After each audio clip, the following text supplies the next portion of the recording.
Hi, this is Quinlan. Usually I'm taking you to what I consider to be unknown gems deep in the wilderness. But today, I'm in the middle of a big city, Ichinoseki, in southern Iwate. And this is the Genbikei Gorge. Not to be confused with Genbikei, which is another famous gorge which you take a boat ride in. Remember, if it's Gen, you walk around. If it's the Genbikei, then you're riding a boat. Mostly, it's just about looking at this beautiful river, which is shaped by past eruptions of Mount KURIKOMA, which is a great mountain to hike nearby here as well.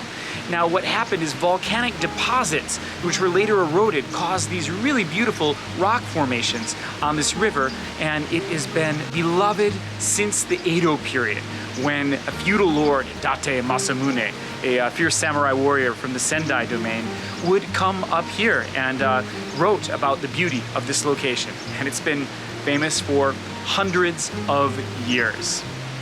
You can explore the whole place in 20 or 30 minutes. It's a long stretch, but the areas you can access these days are sort of limited. A lot of the parts are off limits. But if you're in the area, if you're going to see Hiraizumi and the World Heritage sites around there, then why not check this river out as well?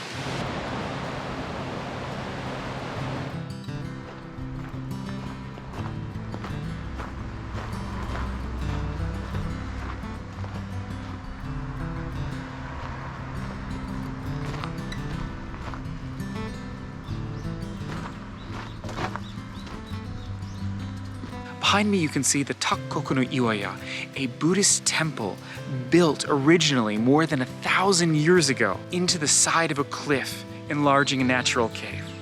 The history of this area is that the great general, Sakano-ue Tamuramaro, who was sent up to pacify the native Emishi peoples who were resisting the expansions of the Yamato government, fought, and these Emishi peoples holed up in a cave here and were eventually defeated by Sakano-ue's forces. After defeating the Emishi, allegedly in 801 of the Common Era, so nearly 1,200 years ago, this temple was built into the cliff face to commemorate the victory. The current temple dates to 1961, as like most temples in Japan, it's burned down a number of times. So this one is only 60 years old, but the location itself dates back 1,200 years. There's also this huge carved Buddha, the largest stone-faced Buddha in northern Japan, that was also carved around 1,000 years ago to commemorate the dead of what's called the Zenkunen no Eki, another fierce battle in this northern area. However, in the Meiji restoration, there was a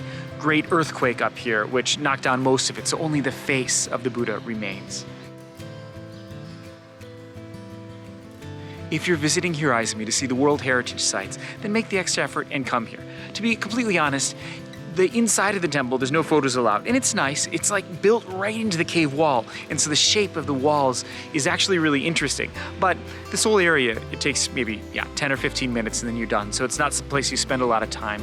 But if you're in the area, it's really neat, and it's beautiful, and I think it's worth a stop. And talk about ancient history, 1,200-year-old battles commemorated here. Get out of there, fly.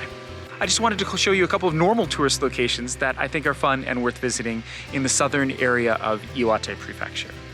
Thank you so much for watching, and I'll see you on the trails.